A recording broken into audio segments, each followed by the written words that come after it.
Oh my God! भैया भैया क्या हो गया? भैया ये कैसे हुआ? कुछ करो ना प्लीज, कुछ करो। मैं अभी डॉक्टर को फोन कर। भैया आगे खोलो। राजीव,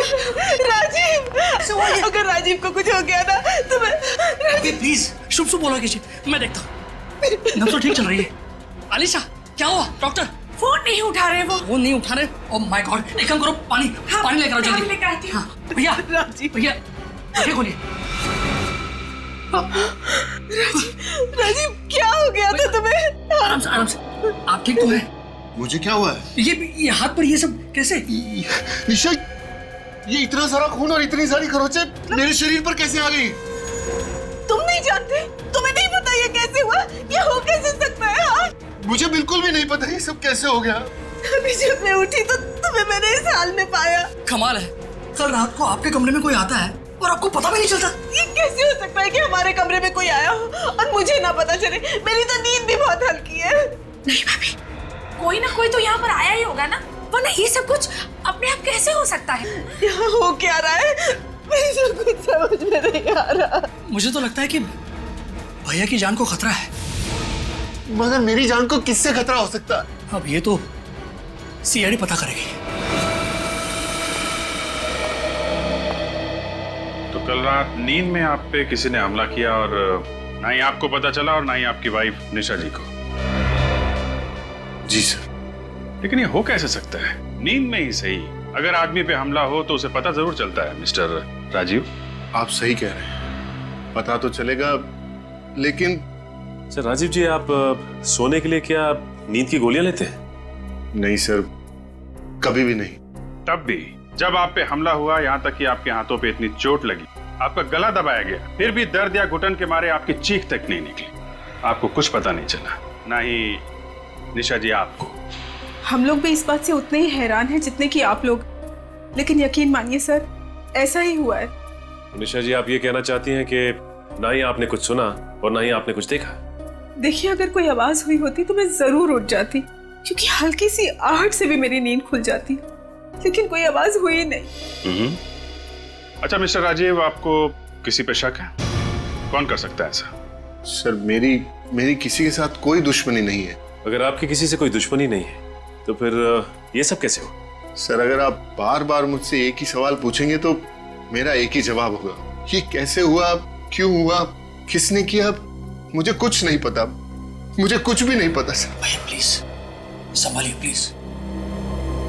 कमरे में घुसने के दो रास्ते हैं, खिड़की से या फिर दरवाजे से।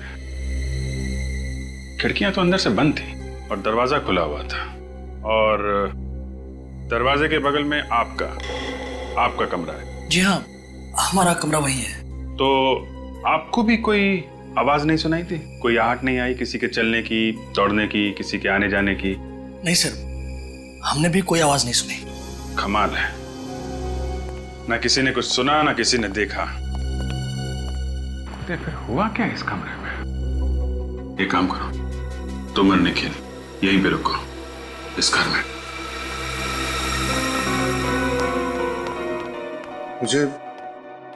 मुझे डर के मारे नींद ही नहीं आ रही है। ऐसा लग रहा है जैसे अगर मैं सोने गया तो सुबह नहीं उठ पाऊंगा। ऐसे मत कहो, कुछ नहीं होगा, सब ठीक हो जाएगा। देखिए राजीव जी, आपके साथ ऐसा कुछ नहीं होने वाला। सीआईडी है आपके साथ, आप बेफिक्र होकर सो जाइए। और हाँ, अगर खूनी ने दोबारा आप पे हमला करने की कोशिश की तो सीआईडी के हाथों नहीं बचेगा वो। मगर राजीव को इस तरह कमरे में अकेले छोड़ते हुए मेरा जी कांप रहा है। क्या मैं राजीव के साथ कमरे में नहीं रह सकती? जी नहीं, बिल्कुल नहीं। राजीव जी का कमरे में अकेला रहना बहुत जरूरी है, ताकि खूनी बेहिचक कमरे में आए और हमारे जाल में फंस जाए। अगर आप लोगों को खूनी को पकड़ना ही है तो सबूत ढूंढिए, सुराग इकट्ठे कीजिए। राजीव भैया को बलि का बकरा क्यों बना रहे हैं? देखिए, हम राजीव जी को बलि का बकरा नहीं बना रहे, क्योंकि इस वक्त हमारे पास इनकी हाथों पे लगी इन खरोचों के अलावा और कोई सबूत नहीं है। इसलिए ये प्लान सबसे सही और सुरक्षित प्लान है। और अगर आप लोग नाकामयाब हुए और खूनी राजीव तक पहुंच गया तो क्या?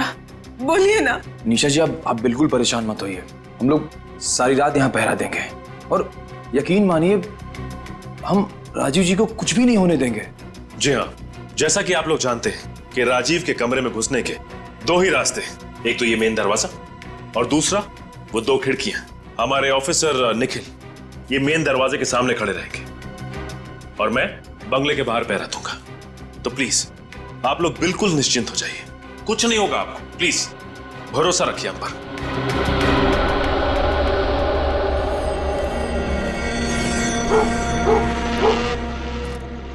निखिल, सब कुछ ठीक ठाक है वहां पे? हाँ सर, सब ठीक है, कुछ भी गड़बड़ नहीं है सर। चलो अच्छी बात है। इस राजीव के कमरे के दरवाजे पे ना नजर गड़ा के रखो। सर बिल्कुल गड़ी हुई है। सर आपको कुछ दिखा क्या? नहीं निखिल, अब तक तो कुछ नहीं दिखा। एक बात पूछूं आपसे? हाँ पूछो। आपको रात भर जागने में कोई दिक्कत नहीं होती सर? नहीं भाई, मुझे तो कोई दिक्कत नहीं होती। क्यों, तुम्हें दिक्कत हो रही है क्या? नहीं नहीं सर, मैं तो बचपन से स्काउटिंग कैंप में था तो रात भर जागने की अच्छी खासी आदत लग गई सर। वो आदत अभी काम आ रही है सर। ये तो बड़ी अच्छी बात है। एक काम करता हूँ, मैं तुम्हारी सिफारिश एसीपी साहब से करता हूँ। तुम्हारी ड्यूटी किसी ऐसी जगह लगाते हैं जहाँ पे रात भर जागना पड़े, है कि नहीं? नहीं सर, मैं तो ऐसे ही बोला था सर। मैं तो बस एक minute sir. Nisha ji please, आप अभी तक सोई नहीं? जिस औरत के पति की जान खतरे में हो उससे भला नींद नसीब कहाँ से होगी? निशा जी आप खामा परेशान हो रही हैं। मैं थोड़ी देर पहले देख के आया हूँ, राजीव जी अंदर आराम से सो रहे हैं। तो प्लीज आप जाइए और आप मुझे एक बार उन्हें देख लेने दीजिए। ठीक है निशा जी? प्लीज मुझे देख लेने दीजिए, मेरी चिंता दूर हो जाएगी। निशा, निखिल मिल लो तो राजीव से। सर आइए।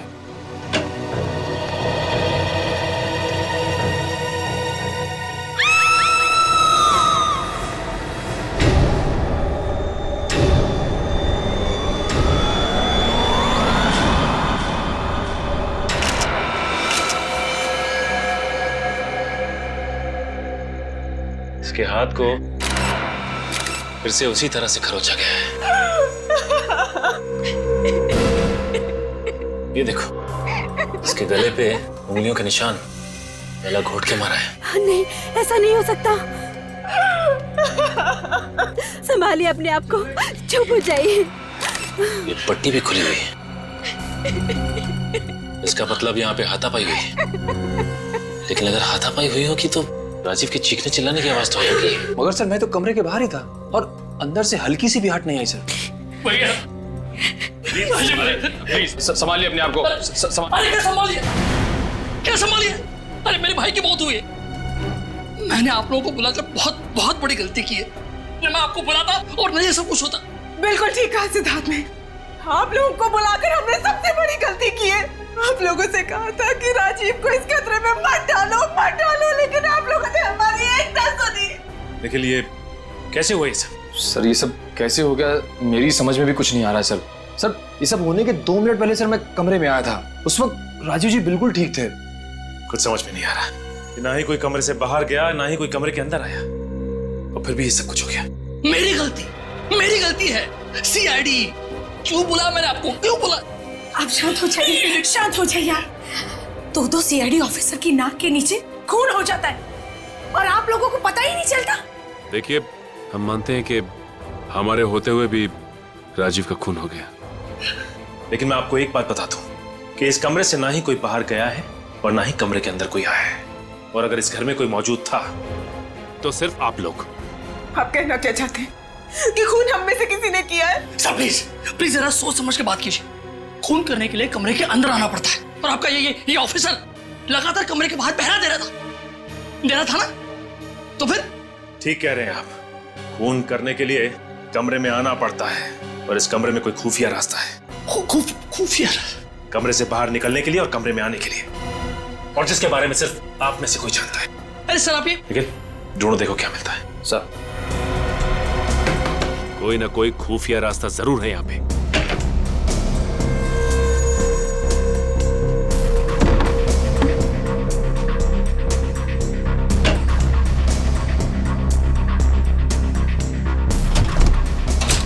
ये क्या है? ये तो खुला हुआ है। निशा जी इस लॉकर में कुछ था या ये लॉकर पहले से ही खाली था? लॉकर? ये लॉकर खाली कैसे हो गया? इसमें तो मेरे गहने थे। इस लॉकर में आपने गहने रखे थे? इन गहनों को आखिरी बार कब देखा आपने? 2 दिन पहले। 2 दिन पहले? इसका मतलब खून के साथ साथ यहाँ पे चोरी भी हुई है। सर इस खून की वजह इन गहनों की चोरी तो नहीं है? नहीं निखिल, ये खून गहनों की चोरी के लिए नहीं किया गया है, वरना खूनी सिर्फ गहने चुराता, राजीव का खून नहीं करता वो। बात कुछ और ही है। हेलो, क्या एक और खून? कहां पे? आइए आइए, इस तरफ आइए।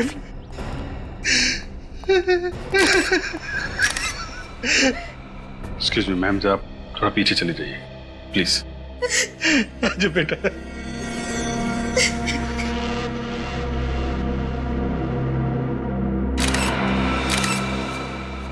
इसकी भी मौत बिल्कुल राजीव की तरह हुई है। हाथों पे खरोच का निशान है और गला भी घोटा गया है। सर कहीं राजीव और आनंद का खूनी एक ही तो नहीं है? हो सकता है। आप राजीव कुमार को जानते हैं? राजीव कुमार? जी हाँ, राजीव कुमार। उनका घर गोपालपुरा में। जानते हैं उन्हें आप? जी नहीं। कौन है वो? एक्चुअली राजीव कुमार का भी खून हो गया है, और ठीक उसी तरीके से जैसे आनंद को मारा गया है। जिस किसी ने भी मेरे आनंद को मारा है उसे नरक में भी जगह नहीं मिलेगी। सर, आप इनके खूनी को ढूंढेंगे ना? आप फिक्र मत कीजिए, हम लोग जल्द से जल्द उसका पता लगाएंगे। आप आनंद के कौन है? जी मैं इसका चाचा हूँ। रोज सुबह मैं और आनंद टहलने जाते थे, सोचा नहीं था कि अब हम। और आनंद को इस हाल में सबसे पहले आपने ही देखा? जी। आप ये रहते? जी हाँ सर, बचपन में ही आनंद के माँ बाप गुजर गए थे। चाचा जी ने इनको पाल पोस कर बड़ा किया। आनंद ही हमारे जीने का सहारा था। देखिए, संभालिए अपने आप को। एक बात बताइए, आप लोगों को किसी पे शक है? इनकी कोई खास दुश्मनी नहीं थी किसी से। अच्छा ये बताइए कि आपके यहाँ कोई लूटपाट हुई है क्या? लूटपाट? हाँ, गहनों की चोरी हुई है क्या यहाँ पे? मैंने देखा नहीं सर, देखकर बताती हूँ। प्लीज जरा देखिए।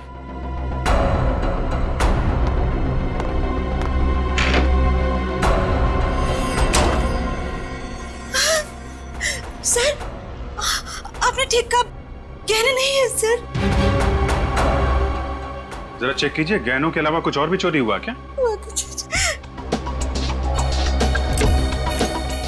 सर, बाकी चीजें सब अपनी जगह पे ठीक है।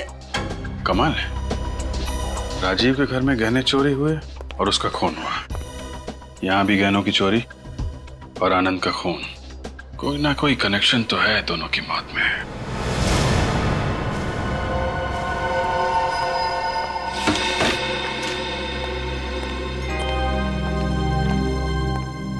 क्या हुआ सचिन? क्या सोच रहे हो? कुछ नहीं सर, राजीव का चेहरा मेरी आंखों के सामने बार बार आ रहा है। अपने आप पे शर्म आ रही है मुझे कि मेरे और निखिल के होते हुए भी ये सब कुछ हो गया।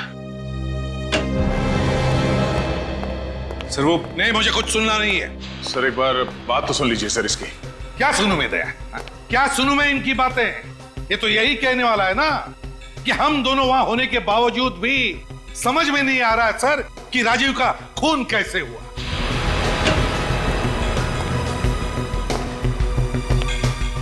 सर क्या पता चला? बस इतना ही बताओ मुझे, और कुछ सुनना नहीं है। क्या पता चला, बताओ। सर पता चला है कि राजीव और आनंद दोनों के बैंक अकाउंट्स खाली हैं सर। कैसे? सर उन दोनों ने खुद ही अपने अकाउंट्स खाली किए हैं सर। अच्छा, राजीव और आनंद दोनों ने अपने अकाउंट्स खाली कर दिए? कैसे? ये कैसे हो सकता है? सर ऐसा ही हुआ है सर। सर आप खुद ही देख लीजिए सर, ये बैंक का स्टेटमेंट सर। उन दोनों ने खुद ही पैसे निकाले हैं सर। सर, अगर इन दोनों ने खुद अपने बैंक अकाउंट से पैसे निकलवाए हैं तो इनके घर वालों को इस बात की जानकारी कैसे मिली? सर, ये भी तो हो सकता है कि वो अपने पैसों का इस्तेमाल गलत काम के लिए कर रहे हैं और इसीलिए उन लोगों ने अपने परिवार वालों को नहीं बताया। सर मैंने पता लगाया, 13 तारीख को राजू और आनंद दोनों ही होटल स्पार्कलिंग स्टार गए थे। 13 तारीख को होटल स्पार्कलिंग स्टार? और सर 13 तारीख को इन दोनों ने अपने बैंक अकाउंट से पैसे खाली करवाए हैं। कहीं इन दोनों का आपस में कोई कनेक्शन तो नहीं है? दया है, कोई ना कोई कनेक्शन जरूर है, कोई ना कोई कनेक्शन जरूर है। 13 तारीख hotel sparkling star. Welcome sir, जी कहिए। हम लोग सीआईडी से। इन फोटोज को देखिए ध्यान से। ये राजीव और ये आनंद है। 13 तारीख को ये लोग आपके होटल में आए थे। जी हाँ सर, इन दोनों ने लकी ड्रॉ कॉन्टेस्ट जीता था। Lucky draw contest? जी हाँ सर, एक म्यूजिकल शो के पैसेज के लिए हमने एक लकी ड्रॉ कॉन्टेस्ट रखा था। अच्छा ये बताइए कि ये दोनों जब आए थे तो अकेले आए थे या साथ में कोई और भी था? सर इनके साथ इनकी पत्नी आई थी। ओह आई सी। अच्छा, जिस वक्त तो लोग यहाँ पे आए थे उस वक्त उनकी किसी के साथ कोई बहस हुई हो, किसी के साथ कोई लड़ाई, कुछ याद है आपको? नहीं सर, ऐसा तो कुछ नहीं हुआ था। ऐसा कुछ भी नहीं हुआ था? अच्छा ये बताइए कि आपस में उन लोगों की बात हुई थी क्या? सर जहां तक मुझे याद है उन दोनों के बीच में ज्यादा बातचीत नहीं हुई थी, लेकिन सर हुआ क्या है? इन दोनों की मौत हो चुकी है। मौत हो चुकी है? जी हाँ, और उनकी मौत के सिलसिले में हम लोग पूछताछ कर रहे हैं। लेकिन मुझे तो कुछ गड़बड़ लग रही है, क्योंकि उन दोनों का इसी होटल में आना, जबकि दोनों एक दूसरे को जानते तक नहीं थे। सर आपका कहने का मतलब है कि राजीव और आनंद को यहाँ पे जानबूझ के बुलाया गया था? हाँ, लेकिन मुझे तो ऐसा ही लगता है। मगर सर अगर उन्हें यहाँ जानबूझ के बुलाया गया था तो खूनी उन्हें यही मार सकता था। 4 दिन के बाद उन्हें उनके घर पे मारने की क्या जरूरत थी? यही तो और इन दोनों के घर से गहने भी गायब हैं। और जिस वक्त राजीव और आनंद इस होटल में थे उस वक्त उनके बैंक से पैसे निकाले गए, जबकि रिकॉर्ड्स के हिसाब से उन दोनों ने पैसे खुद ही निकाले हैं बैंक से। सर कहीं सब कुछ हमें गुमराह करने के लिए तो नहीं किया जा रहा है? हाँ, लेकिन ये सब हमें गुमराह करने के लिए ही किया जा रहा है। और मुझे लगता है कि इस गुत्थी का राज इस होटल स्पार्कलिंग स्टार में ही है। आसान के। हाँ आइए आइए, बहुत सही वक्त पर आए आप लोग। एक बहुत जरूरी बात बतानी है आप लोग। यही ना कि राजीव और आनंद को गला घोट के मारा गया? फ्रेडी, मैं मजाक के मूड में बिल्कुल नहीं हूँ। अरे सर मैं मजाक नहीं कर रहा हूँ, मैं हमेशा पते की बात करता हूँ सर। बस हो गया बॉस, इस केस में एक नहीं 2 खूनी हैं। 2 खूनी? हाँ, और उन खूनियों का नाम है राजीव और आनंद। राजीव और आनंद? वो कैसे? बॉस, राजीव और आनंद ने खुद ही खुद का खून किया है। ये तो क्या कह रहा है सारुण के? ये कैसे हो सकता है? क्योंकि सर राजीव और आनंद दोनों के नाखूनों में से हमें खाल के टिश्यूज मिले। खाल के टिश्यूज मिले? हाँ सचिन, और ये टिश्यूज राजीव और आनंद दोनों के खुद के ही हैं। क्या राजीव और आनंद के नाखूनों में उनके अपने खाल के टिश्यूज मिले? हाँ, उनके अपने खाल के टिश्यूज? ऐसी क्या वजह हो सकती है जो इन्होंने अपने आप को इतनी बुरी तरह से खरोंच लिया और फिर गला भी दबा लिया? मगर सर कोई खुद का गला दबा के अपने आप को कैसे मार सकता है? मार सकता है फ्रेडी, अगर उसे किसी ने सम्मोहित किया हो तो, हिप्नोटाइज किया हो तो। फिर तो सर ऐसा ही हुआ होगा, क्योंकि राजीव को पता ही नहीं चला कि उस पर किसी ने हमला किया था। मगर सर राजीव और आनंद दोनों अपने अपने कमरे में अकेले थे, फिर इन दोनों को हिप्नोटाइज किसने किया होगा? फ्रेडी, ये जरूरी नहीं कि सम्मोहित करने वाला, हिप्नोटाइज करने वाला सामने ही हो। किसी आवाज से भी सम्मोहित किया जा सकता है किसी को। मुझे तो लगता है राजीव को किसी ने आवाज से सम्मोहित किया, लेकिन वो आवाज जरूर घर में किसी ने तो सुनी होगी। काम करो, राजीव और आनंद दोनों की बीवियों को ब्यूरो में लेकर आओ। आइए।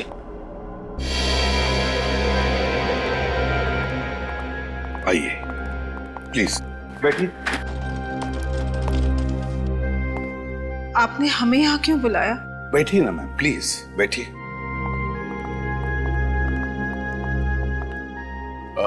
निशा जी और सोनल जी, जब रात को आप लोग सो रहे थे उस वक्त आप लोगों ने कोई आवाज सुनी थी?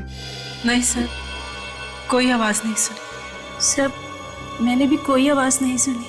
कोई भी आवाज नहीं सुनी आपने? कोई भी आवाज? जरा सोचिए ना, याद कीजिए अच्छी तरह से। कोई तो आवाज सुनी होगी, कोई तो आवाज। नहीं सर, ऐसी कोई आवाज ध्यान में नहीं आ रही। बहुत सारी आवाजें होती है, लेकिन कोई खास आवाज, कोई धुन या कोई अजीब सी आवाज याद कीजिए प्लीज। नहीं सर, ऐसी तो कोई आवाज नहीं। जो आवाजें आए दिन बाहर से आती हैं बस वही थी, जैसे कुत्ते के भौंकने की आवाज। कुत्ते की भौंकने की आवाज? जी सर। सोनल जी, आपने भी कुत्ते की भौंकने की आवाज सुनी थी? हाँ सर, कुत्ते की भौंकने की आवाज तो मैंने भी सुनी थी। सर, कुत्ते की भौंकने की आवाज तो हम दोनों ने भी सुनी थी सर, और वो भी 3-3 बार भौंकने की सर। 3-3 बार कुत्ते के भौंकने की आवाज? सर, हिप्नोटाइज करने के लिए भी किसी खास आवाज का इस्तेमाल किया जाता है। कहीं ये 3-3 बार कुत्तों की भौंकने की आवाज सम्मोहित करने का ट्रिगर तो नहीं है? हाँ फ्रेडी, इसका मतलब है कुत्ते की भौंकने की आवाज ही सम्मोहित करने का ट्रिगर था। हाँ सचिन, तुम तो बंगले के बाहर तैनात थे ना? हाँ सर। तो तुमने तो कुत्ते की भौंकने की आवाज बिल्कुल साफ सुनी होगी। हाँ सर। क्या लगता है तुम्हें, वो कुत्ते की भौंकने की आवाज रिकॉर्डिंग थी या असली कुत्ते का भौंकना था? सर, जहां तक मुझे याद है ये कोई रिकॉर्डेड आवाज नहीं थी सर, असली कुत्ते की आवाज थी। असली कुत्ता था? तो फिर दया, लगता है खूनी अपने साथ कुत्ता लेकर आया था जो 3 बार भौंका था। 3 बार। इसे राजीव के बंगले के बाहर अच्छी तरह से चेक करते हैं, अच्छी तरह से ढूंढो, कोई ना कोई सुराग तो जरूर मिलेगा, जरूर मिलेगा कोई ना कोई सुराग। अगर इस जुर्म में कुत्ता शामिल है तो जरूर उसके कुछ निशान हमें यहाँ मिल जाएंगे। अच्छी तरीके से चेक करो।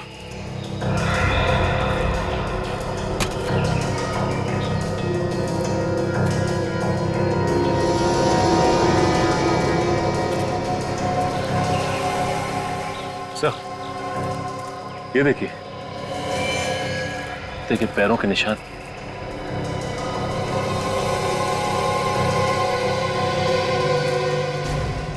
काम करो, ये निशान उठा लो। सर, कुत्ता राजीव की खिड़की के बिल्कुल पास में था। अगर यहाँ से उसने भौंका होगा तो आवाज राजीव को जरूर सुनाई दी होगी और वो सम्मोहित हो गया होगा, हिप्नोटाइज। क्या जमाना आ गया सर, खूनी क्या क्या तरीके इस्तेमाल करने लगे हैं खून करने के। ये देखिए, मासूम जानवर तक को नहीं छोड़ा। अब ये जानवर ही हमें खूनी तक ले जाएगा।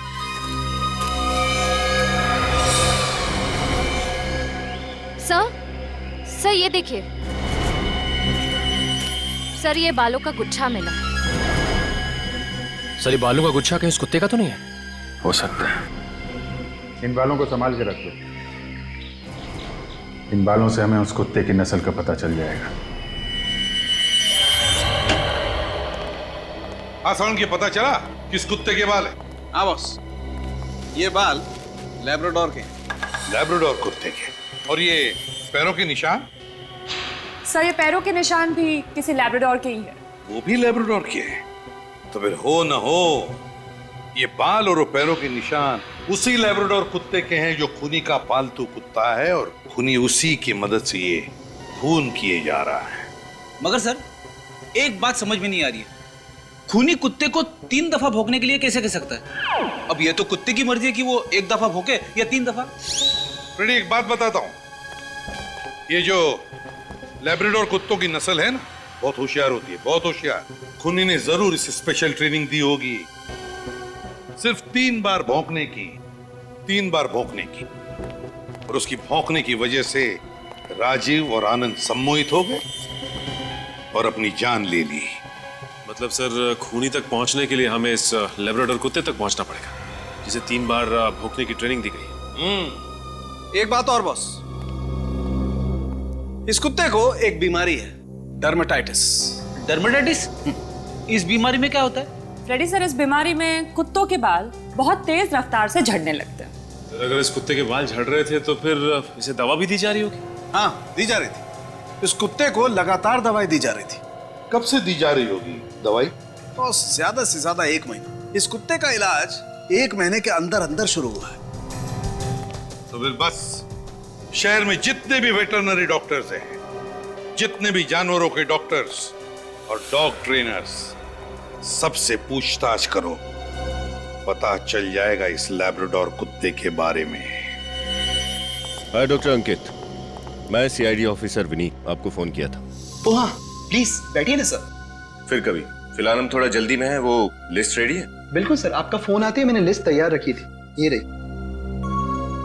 पिछले महीने 7 लोग अपने लैब्राडोर कुत्तों को यहाँ डर्मेटाइटिस के इलाज के लिए लेकर आए थे। 7 लोग 1 महीने में? जी सर। Thank you doctor. क्या? मैं सचिन सर को इन्फॉर्म कर देता हूँ।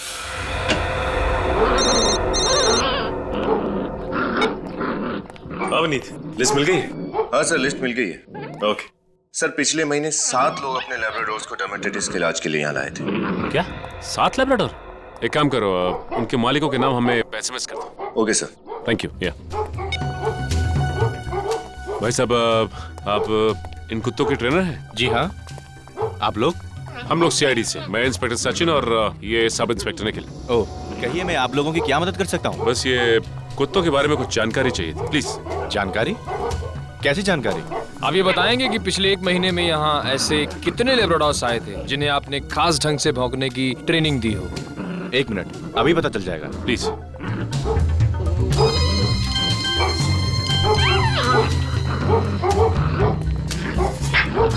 विनीत का एसएमएस है। ये देखिए, ये 9 लैब्राडोर्स की लिस्ट है। लैब्राडोर्स? सर, मेरी समझ में नहीं आ रहा है कि आप लोग सीआईडी से हैं और इस कुत्तों के ट्रेनिंग सेंटर में क्या? वो क्या है कि किसी ने मासूम कुत्ते का इस्तेमाल जुर्म के लिए किया है। ओह, हमारे लिए ये जान पाना बड़ा मुश्किल हो जाता है कि कौन सी ट्रेनिंग लोग किस तरह इस्तेमाल करेंगे। वो तो हम समझ सकते हैं। अच्छा ये बताइए कि इन लैब्राडोर्स में से किसी को बाल झड़ने की कोई बीमारी थी क्या? बाल गिरने की बीमारी थी, यानी कि डर्मेटाइटिस। हाँ, वही डर्मेटाइटिस। ये तो कुत्तों में बड़ी आम सी बीमारी है। देखिए, इन 9 लैब्राडोर्स में से इन 4 लैब्राडोर्स को ये बीमारी थी। और ये नाम इन चारों कुत्तों के मालिकों के हैं, राइट? जी हाँ। ओके।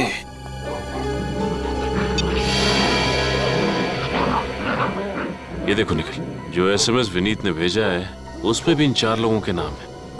सुरेश, रघु, सुनील और किशोर। सर, इसका मतलब खूनी इन्हीं चारों में से कोई एक है। हो सकता है निखिल, हो सकता है।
अरे सर आप लोग यहाँ? हाँ, वो बाकी तीनों कुत्तों के पैरों के निशान तो मैच नहीं हुए। मिस्टर किशोर के यहाँ पता किया? बस सर पता करने जा रहा था। देखो सर, देखें यहाँ क्या पता चलता है।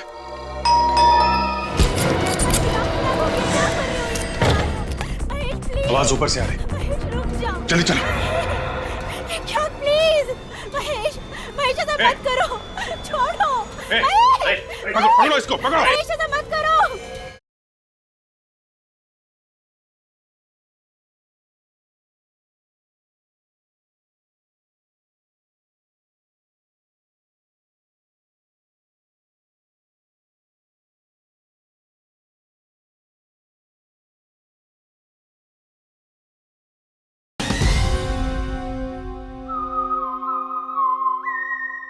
देखें यहाँ क्या पता चलता है।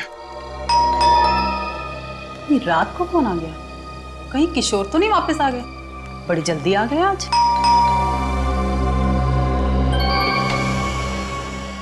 जी कहिए। नमस्ते। किशोर है क्या? नहीं, वो तो नहीं है। आप लोग? हम लोग किशोर के कॉलेज के फ्रेंड। कॉलेज के? मगर आप लोगों को तो पहले मैंने कभी नहीं देखा। हाँ, वो हमने भी एक दूसरे को काफी सालों से नहीं देखा। रियूनियन पार्टी प्लान कर रहे थे तो सोचा किशोर को सरप्राइज दे। ओह, ये तो बहुत अच्छी बात है। आइए ना, अंदर आइए, बैठिए। नहीं, थैंक यू वेरी मच। ये किशोर हैं कहाँ? हमारा एक कुत्ता है स्पाइस, वो उसी को सैर कराने लेके गए हैं। स्पाइस? कितना प्यारा नाम है ना। लैब्राडोर है क्या? हाँ, लेकिन आपको कैसे पता? मालूम है। किशोर को बचपन से ही लैब्राडोर का बड़ा शौक था। अच्छा ये बताइए कि किशोर स्पाइस को रात में ही लेके जाते हैं सिर्फ, या दिन में भी घुमाने ले जाते हैं? जब फुर्सत होती है तब चले जाते हैं। अभी 2 दिन पहले ही देर रात तक उसके साथ सैर कर रहे थे। 2 दिन पहले? कितनी रात को लौटे थे? यही करीब 1-1:30 बजे। मैं तो बहुत परेशान हो गई थी। मैंने तो बोल दिया स्पाइस को जितना भी घुमाना है दिन में घुमा दो। अच्छा, आपके स्पाइस को डर्माटाइटिस है ना? आपको कैसे पता? वो मैं इनके कहने का मतलब है कि आपके स्पाइस को डर्माटाइटिस तो होगा ही ना। वो क्या है कि ये बीमारी कुत्तों में बड़ी कॉमन है ना? काफी जानकारी रखते हैं आप लोग कुत्तों के बारे में। हाँ, वो बचपन से ही पढ़ने का बड़ा शौक है हम लोगों को। अच्छा शौक है। लगता है अब हमें चलना चाहिए। अरे ऐसे कैसे? खाना वाना खा के जाइए। नहीं, जब किशोर अगली बार होंगे तो उनके साथ ही बैठ के खाना खाएंगे। आप जरा किशोर का मोबाइल नंबर दे दीजिए। Mobile number? हाँ, लिख लीजिए।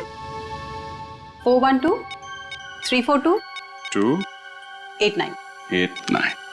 Thank you. ओके, नमस्ते।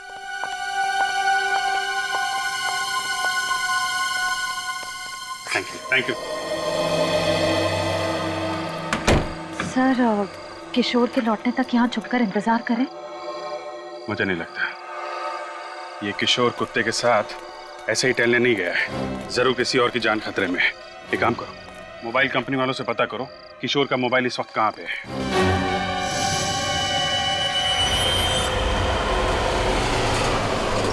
सर, किशोर का मोबाइल यहीं पास में दिखा रहा है। सर, हम उसके मोबाइल के और करीब आ गए। वैन खड़ी है ना? सर वो देखिए, एक आदमी कुत्ते को लेकर वैन की तरफ जा रहा है। सर, कहीं ये आदमी किशोर ही तो नहीं है?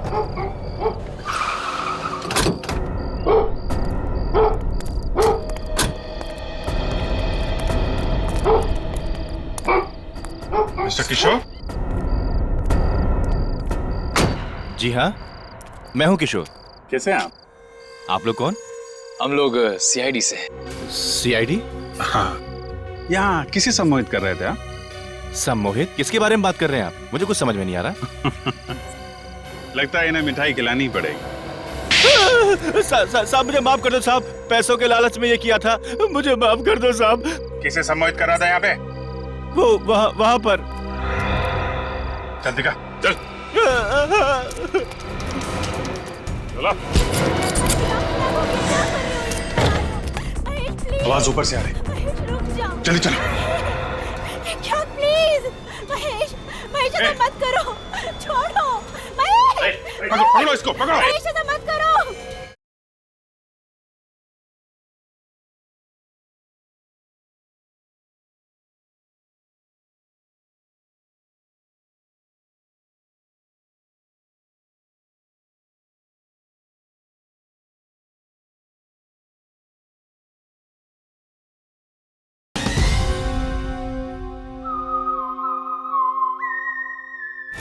साहब यही वो घर है।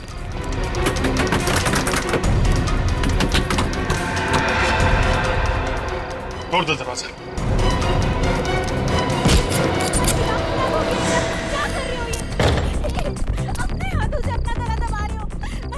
आवाज ऊपर से आ रही। चलो चलो।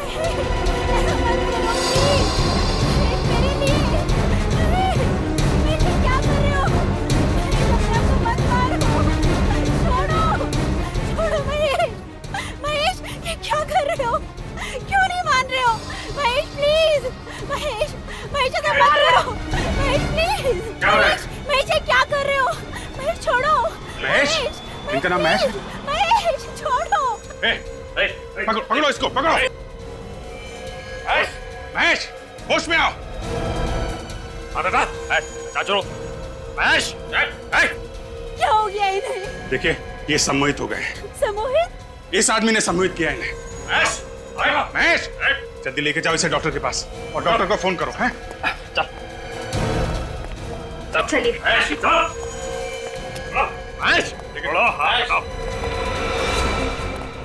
क्या क्या तुमने हैं? पैसों की लालच में दो लोगों का खून किया और क्या हालत कर दी है तुमने इस आदमी की? हैं? साहब, मैं तो एक मोहरा हूँ, असली आदमी तो कोई और है जो मुझे इस काम के 1 लाख रुपए देता है। कौन है वो आदमी? हैं? अगर मैंने उसका नाम बता दिया तो वो मुझे भी सम्मोहित कर देगा। अगर तूने उसका नाम नहीं बताया ना तो हम लोग तुझे ऐसा सम्मोहित करेंगे कि जिंदगी भर होश में नहीं आएगा, समझा? साहब, एक नहीं दो नाम है। दो नाम है? मतलब 2 लोग हैं? हाँ। कौन है वो? साहब, कौन है वो? अरे चलो चलो जल्दी चलो, इससे पहले कोई आए तो चलो जल्दी चलो।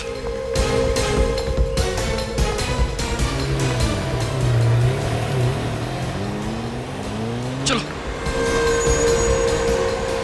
अरे चलो। अरे कहाँ जा रहे हैं? सैर सपाटे पे। हम लोग भी साथ में चलते हैं आपके। अरे आप लोग सर यहाँ पर? हमारा भी सैर पे जाने का मन कर रहा है।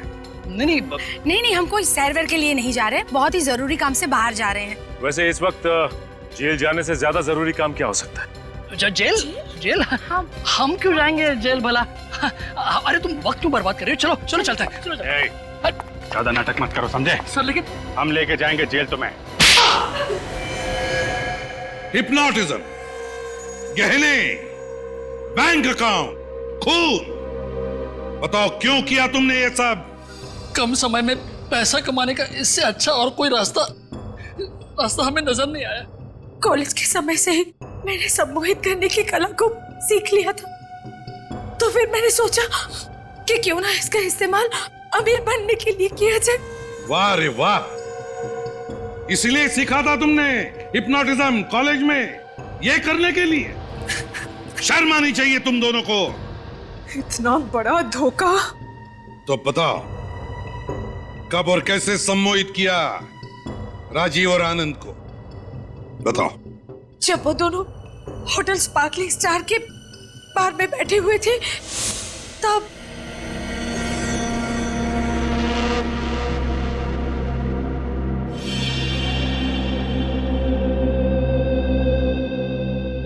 Yes ma'am.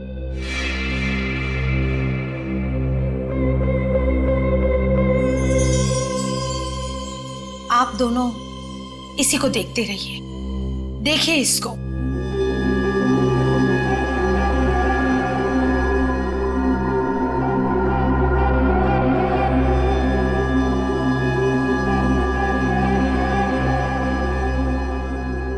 अब आप दोनों पूरी तरह से मेरे काबू में हैं।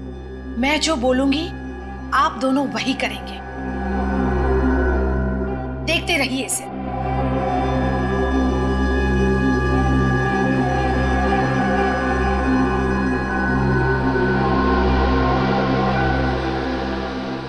इस तरह से मैंने उन दोनों को सम्मोहित किया और उसके बाद किशोर को पैसे देकर उसे कुत्ते की आवाज का इस्तेमाल ट्रिगर के तौर पे करने के लिए कहा। तुम लोगों को पैसे तो वैसे ही मिल गए थे, तो फिर 2 खून करने की क्या जरूरत पड़ी? क्योंकि हमें डर था कि कहीं राजू भैया और आनंद को हमारे बारे में पता न चल जाए। भैया मत कहो राजीव को, शर्म आनी चाहिए तुम दोनों को। क्या कुछ नहीं किया राजीव ने तुम दोनों के लिए, लेकिन तुम दोनों मेरे घर में पनाह दी, किसी चीज की कमी महसूस नहीं होने दी, और बदले में क्या किया तुम दोनों ने। निशा जी, इन्हें तो इनकी करने की सजा मिलकर ही रहेगी। आलिशा और सिद्धार्थ, जल्दी अमीर बनने के लालच में तुमने 2 मासूम लोगों की जानें ली और एक बेजुबान जानवर का इस्तेमाल भी किया उनका खून करने के लिए। तुम दोनों को तो फांसी होकर ही रहेगी।